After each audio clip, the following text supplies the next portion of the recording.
രാജിവെക്കൂ, പുറത്തു പോകൂ എന്നുള്ള വിളി കേട്ടു. നമ്മുടെ സിദ്ദിഖ് സാറ് രാജിവെച്ച് കഴിഞ്ഞു. പക്ഷെ നല്ലൊരു കാര്യമാണ് പുള്ളി രാജിവെക്കുന്നതെന്ന് പറഞ്ഞാൽ ഞാൻ രാജിവെക്കൂല, ഇതൊക്കെ കള്ളമാണ് എന്ന് പറഞ്ഞ് ഇരുന്നാൽ മതി. അതിൻ്റെ വേറെ ഒരു വശം ഞാൻ പറയണം. പക്ഷേ ഈ ആരോപണം ഇന്നോ ഇന്നലെ ഒന്നും വന്നതല്ലല്ലോ, 2019 മുതലേ ഉണ്ട്. ഒരുപാട് ആൾക്കാർക്ക് ഇത് അറിയില്ല, അല്ലെങ്കിൽ ഓർമ്മ കാണില്ല. പക്ഷെ 2019 ഇവര് തന്നെ വന്ന് പറഞ്ഞിട്ടുണ്ട്.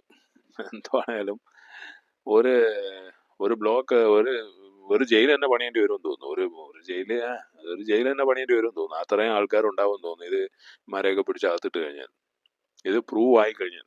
ഇപ്പൊ സിദ്ദിഖ് സാറ് കള്ളനാന്നല്ല ഞാൻ പറയുന്നത്.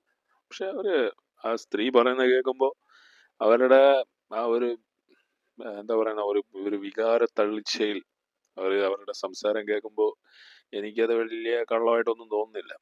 ഈ ഹേമ കമ്മിറ്റി റിപ്പോർട്ടിന് ആകാശത്തുനിന്ന് വന്ന റിപ്പോർട്ടെന്നും അത് ഇതെന്നൊക്കെ പറഞ്ഞാലും എനിക്ക് തോന്നുന്നില്ല ഇതിന് കുറെ ആൾക്കാർ എങ്കിലും കുടുങ്ങാതിരിക്കുമെന്ന് എനിക്ക് തോന്നുന്നില്ല. രഞ്ജിത്ത് രാജിവെക്കാറായെന്ന് തോന്നുന്നു. രഞ്ജിത്ത് ഏതോ ഒരു ഇതിലായിരുന്നു, മറ്റേ റിസോർട്ടിലായിരുന്ന രഞ്ജിത്ത് സാറ് പെട്ടെന്ന് അവിടുന്ന് ഇന്നലെ രാത്രി ഇറങ്ങി ഓടിയെന്ന് തോന്നുന്നു. ഇന്നലെ രാത്രിയെ പോയി രഞ്ജിത്ത് സാറിനെ കാണാൻ പോയപ്പോൾ അവിടുത്തെ സ്റ്റാഫ് ഈ റിപ്പോർട്ടർ ടിവിനോട് ക്യാമറ ഓഫ് ചെയ്യടാ എന്നും പറഞ്ഞുകൊണ്ട്, നീ എൻ്റെ സ്ഥലത്ത് കയറി ക്യാമറ ഇത് ചെയ്യുന്നു എന്നും പറഞ്ഞുകൊണ്ട് അതൊരു വീഡിയോ സർക്കുലേറ്റ് ചെയ്യുന്നുണ്ട്. നല്ല രസമുണ്ടെന്ന് പറയാനും. കാരണം രഞ്ജിത്ത് സാറിനെ നേരിട്ടൊക്കെ കണ്ടിട്ടുണ്ടെങ്കിൽ ആ മാടമ്പിത്തരം കുറച്ചെങ്കിലും ആ റിസോർട്ടിന്റെ പണിക്കാരന് വരും. കാരണം ഇമാരെ ആൾക്കാരാണല്ലോ ഇവര് എന്ന് പറഞ്ഞാൽ. ഇവര് ഭയങ്കര സംഭവമല്ലേ. ഇവരെവിടെയൊക്കെ ചെല്ലുന്നോ അവിടെയൊക്കെ ആൾക്കാർ ഇങ്ങനെ പഞ്ചപുച്ഛം അടക്കി ഇങ്ങനെ ഓംബ്ര എന്ന് പറഞ്ഞ് നിൽക്കുന്ന ഇപ്പൊ നമ്മള് ഒരുപാട് ഡയലോഗൊക്കെ പറയും. നമ്മള് ഭയങ്കര 2024 ആനയാണ് ചേനയാണെന്നൊക്കെ. അതൊക്കെ മീഡിയയുടെ മുന്നിൽ വരുമ്പോഴേ ഉള്ളൂ.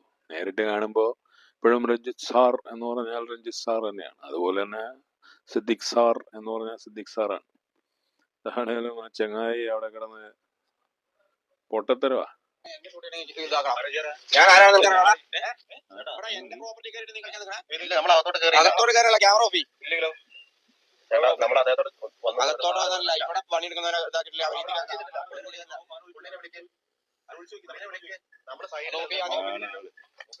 ഓപ്പേടാ ക്യാമറ ഓപ്പേടാ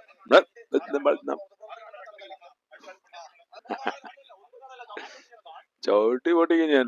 ഒന്നും കാണാനൊന്നുമില്ല. എന്താ കാണണ നമുക്ക് കാണണടാ. എന്താണ് ഇത്? ഈ റിപ്പോർട്ടർ പിന്നെ ചൊറിയന്മാരാണ്. റിപ്പോർട്ടർ ചാനൽ മൊത്തമായിട്ട് ചൊറിയന്മാരെന്നല്ല, മറ്റേ അതിന്റെ തലപ്പത്തിരിക്കുന്ന ആള് നമ്മുടെ മുട്ടത്തലേനെ ആൾക്കാർ കളിയാക്കാരൊക്കെ ഉണ്ടല്ലോ. ഈ അർജുന്റെ ട്രക്കിന്റെ സമയത്തും ഒക്കെ അവിടെ പോയിട്ട് കുറച്ച് ഷോ ഒക്കെ ഇങ്ങനെ അവിടുത്തെ SP ഒക്കെ തെറി പറഞ്ഞതൊക്കെയാ ഇയാളെ. പക്ഷെ എന്നാലും ഈ രഞ്ജിത്ത് സാറ് എങ്ങനെ രഞ്ജിത്ത് സാറ് ഇത് രാജിവെച്ച് കഴിഞ്ഞാൽ ഇവർക്ക് സംഭവിക്കാൻ പോകുന്നതെന്ന് പറഞ്ഞാൽ ഇവര് രാജിവെക്കും. ഈ പെണ്ണ് കേസ് കൊടുക്കുന്നുണ്ടോ? ഞാൻ അവരുടെ പേര് എടുത്തെടുത്ത് പറയുന്നില്ല, കാരണം നമുക്ക് പേര് പറഞ്ഞിട്ട് കാര്യമില്ല. ഇവന്മാരുടെ പേരൊക്കെ കറക്റ്റ് നമ്മൾ പേര് അങ്ങനെ എടുത്തെടുത്ത് പറയേണ്ട കാര്യമില്ല. അത് പറയുമ്പോൾ എനിക്ക് തന്നെ ഒരു മോശമായിട്ട് ഫീൽ ചെയ്യുന്നുണ്ട്. എന്താണേലും കേസ് കൊടുക്കുമ്പോൾ ഇവര് കേസ് കൊടുക്കില്ല എന്ന് പറഞ്ഞു കഴിഞ്ഞാൽ, കാരണം ഇവരുടെ കയ്യിൽ തെളിവില്ലല്ലോ. ഇപ്പൊ സിദ്ദിഖ് സാർ മാസ്റ്റർബേറ്റ് ചെയ്തു, Siddique sir can I lick you, consider me too എന്ന് മറ്റേ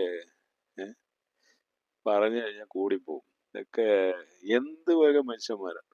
അപ്പൊ അങ്ങനെ ചെയ്തു എന്നൊക്കെ പറയുന്നതിന്റെ തെളിവില്ലല്ലോ. തെളിവില്ലെങ്കിൽ കോടതിയിൽ കേസ് നിൽക്കില്ലല്ലോ. അപ്പൊ സ്വാഭാവികമായിട്ട് ഈ സ്ത്രീകൾ ഈ തെളിവ് ഹാജരാക്കാനോ തെളിവിന് വേണ്ടി ശ്രമിക്കാനോ, തെളിവുണ്ടെങ്കിൽ ഹാജരാക്കുമായിരിക്കും. തെളിവില്ലാതെ ഈ പറഞ്ഞവരൊക്കെ അതങ്ങനെ പോവും. അപ്പൊ ഇവര് ചിലപ്പം അവർക്കെതിരെ മാനനഷ്ടത്തിനുള്ള കേസും കാര്യങ്ങളൊക്കെ കൊടുക്കാൻ സാധ്യതയുണ്ട്. ഒന്നുമില്ല, ഇങ്ങനെ ഒന്നും സംഭവിച്ചിട്ടില്ല, ഇത് എവിടെ തെളിവ് എവിടെ എന്നും പറഞ്ഞുകൊണ്ട് ഇവര്, കാരണം അതിന് ബുദ്ധി പറഞ്ഞു കൊടുക്കാൻ കുറെ വക്കീലന്മാർ ഇപ്പോ എന്താണേലും വരും. സിദ്ദിഖ് സാറ് ഭയങ്കര സിമ്പിളായിട്ടൊക്കെയാണ് മറ്റേ റെസിഗ്നേഷൻ ലെറ്റർ അയച്ചിരിക്കുന്നത്. ലോലേട്ടൻ ആണ് റെസിഗ്നേഷൻ അയച്ചിട്ടുള്ളത്. കാരണം പുള്ളിയാണല്ലോ അമ്മ സെക്രട്ടറി. ഇയാൾ എന്തായി തീരുവ. ഇനി സിദ്ദിഖും ഈ രഞ്ജിത്ത് സ്കേപ്പ് ഗോട്ട് ആവാനുള്ള ഒരു ഇതില്ല. സിദ്ദിഖ് അതാവാനുള്ള ഒരു സാധ്യത ഞാൻ കാണുന്നുണ്ട്. കാരണം ഈ റിപ്പോർട്ട് പുറത്തു വരുമെന്നും ഇങ്ങനെയൊക്കെ സംഭവിക്കുമെന്നും ഒക്കെ ഈ കുറേ നടന്മാരുടെ കാര്യങ്ങളും ഈ വലിയ നടന്മാരുടെ കാര്യങ്ങളൊക്കെ ഇപ്പോൾ ഈ 2 ദിവസമായിട്ട് ഇപ്പോൾ അതിനെക്കുറിച്ചൊന്നും സംസാരിക്കുന്നില്ല ആൾക്കാർ. എന്താ വെച്ചാൽ ഈ സിദ്ദിഖിനെ കുറിച്ചൊക്കെ ഈ ഒരു സ്ത്രീയൊക്കെ വന്ന് ഇങ്ങനെ പറഞ്ഞതോടെ രഞ്ജിത്തിനെ കുറിച്ചും സിദ്ദിഖിനെ കുറിച്ചൊക്കെ ഇങ്ങനെ വന്ന് ഇവർ വന്ന് പറയുന്നതും ഉടനെ ആ വലിയ നടന്മാരുടെ കാര്യം ആദ്യത്തെ 2-3 ദിവസങ്ങൾ നിങ്ങൾ ഓർക്കുന്നുണ്ടായിരിക്കും. മഞ്ജു വാര്യരും മോഹൻലാല് ആണോ പ്രമുഖൻ, മമ്മൂക്കയാണോ പ്രമുഖൻ എന്നും പറഞ്ഞുകൊണ്ട് ഒരു ഇതുണ്ടായിരുന്നു. അതിപ്പോ ഒന്ന് ഓഫായി. അത് ഭയങ്കര ഭയങ്കര നയപരമായ ഉള്ള നീക്കങ്ങളാണ്. അതായത് പക്ഷെ പേജ് മൊത്തം പുറത്തു വിട്ട് കഴിഞ്ഞാൽ എന്താവുന്നു? പേജുകൾ മൊത്തം പുറത്തു വിട്ടിട്ടില്ലല്ലോ. പേജുകൾ മൊത്തം പുറത്തു വിട്ട് കഴിഞ്ഞാൽ very dangerous. Oh my God. ഇങ്ങനെ വളയിൽ തപ്പുന്നു, ഇങ്ങനെ കഴുത്തിൽ തപ്പുന്നു, തപ്പിക്കളിക്കുന്നു എന്ന് പറഞ്ഞ പോലെ. എന്താ ഇത്? ഇതിനൊക്കെ സിനിമാ ഫീൽഡിലേക്ക് വരുന്നത് തന്നെ ഇതിനു വേണ്ടിയിട്ടാണ്. അമ്മാതിരി ആൾക്കാരാ.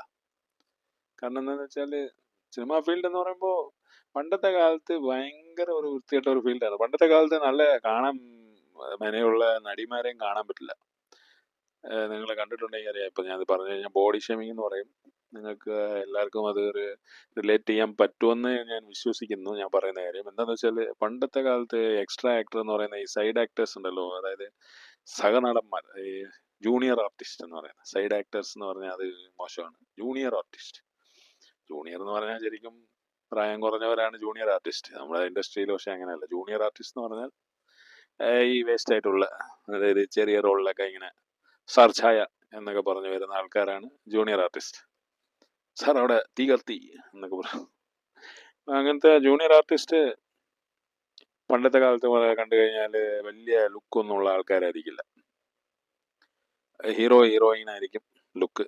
ഹീറോയിനെക്കാട്ടിലും ലുക്കുള്ള പെണ്ണുങ്ങളെ സൈഡിൽ ഡാൻസ് ചെയ്യാനൊന്നും വരാറില്ല. പക്ഷെ ഇപ്പൊ നമ്മള് ഓരോ സിനിമകളുടെ പാട്ടും കാര്യങ്ങളൊക്കെ എടുത്തു നോക്കി കഴിഞ്ഞാല് ഹീറോയിൻ മാറി സൈഡിലുള്ള പെണ്ണുങ്ങൾ, ചില ആക്ട്രസ് ഒക്കെ, ഈ ജൂനിയർ ആർട്ടിസ്റ്റ് എന്ന് പറയപ്പെടുന്ന ഈ ആൾക്കാർ സൈഡിലുള്ളവരെ കണ്ടു കഴിഞ്ഞാൽ ഹീറോയിൻ മാറിയിരിക്കും. അത് എന്തുകൊണ്ടാന്ന് വെച്ചാൽ ഈ സിനിമയെ കുറിച്ചുള്ള ഈ ജ്വരമാണ്, ഈ ഒരു ഭ്രാന്ത്. അതായത് എങ്ങനെയെങ്കിലും എന്ത് ചെയ്തിട്ടും, ഏതാ സിനിമ, മറ്റേ ചാലക്കുടിക്കാരൻ ചങ്ങാതിയാന്ന് തോന്നുന്നു, അതിനകത്ത് രമേശ് പിഷാരടി ഒരു ഡയലോഗ് പറയുന്നുണ്ട്, പിറന്ന പടി നിൽക്കാൻ തയ്യാറാണ്, അപ്പോഴാണോ നടൻ വരുമ്പോ എണീറ്റ് നിൽക്കാൻ പറ്റാത്തതെന്നോ. അതിനകത്ത് സുരേഷ് ഗോപിയോ ലാലേട്ടനെ ആരുടെയൊക്കെ വെച്ചിട്ടുണ്ടെന്നാണ് ആ ഒരു ഇതിന് പറയുന്നത്. ആ ഒരു സിനിമ തന്നെ അങ്ങനെ എടുത്തതാണ്.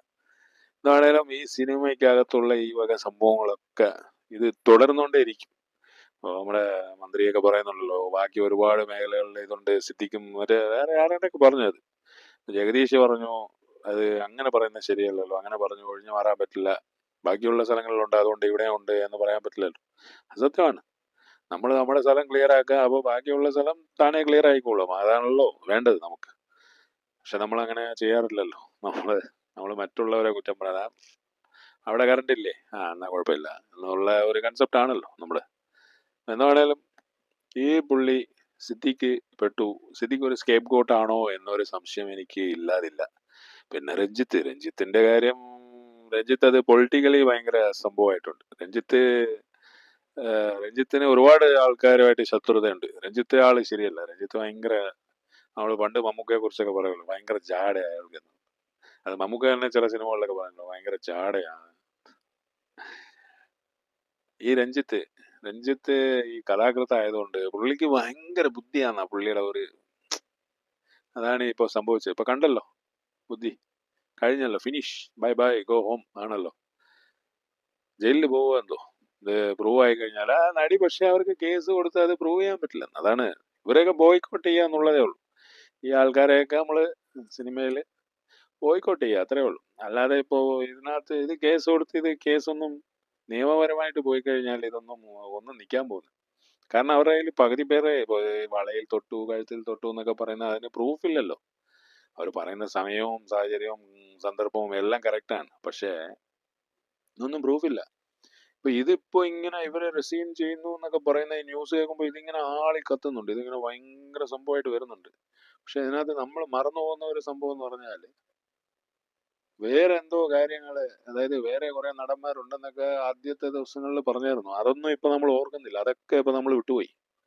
അപ്പൊ ഈ ഒരു സ്ട്രാറ്റജി എന്ന് പറയുന്നത് ഇത് അറിയാമല്ലോ, ഇത് പണ്ട് മുതലേ ഉള്ള സ്ട്രാറ്റജി. ഇങ്ങനെ ഏഹ് ഏഹ് എന്ന് പറഞ്ഞ ഇവിടെ പ്രശ്നം ഉണ്ടെന്ന് ഇങ്ങനെ കാണിച്ചുകൊണ്ടിരിക്കുമ്പോ അവിടെ തീ കത്തി എന്ന് പറയുമ്പോൾ എല്ലാവരും കൂടെ അങ്ങോട്ട് പോകും. കഴിഞ്ഞു, അതോടെ ഇവിടുത്തെ പ്രശ്നം ഇതാരും നോക്കാനില്ല. അങ്ങനത്തെ ഒരു കൺസെപ്റ്റ് ഉണ്ടോ എന്ന് എനിക്കൊരു സംശയമുണ്ട്. ആണേലും പല നാൾ കള്ളൻ ഒരു നാൾ ഫിനിഷ്.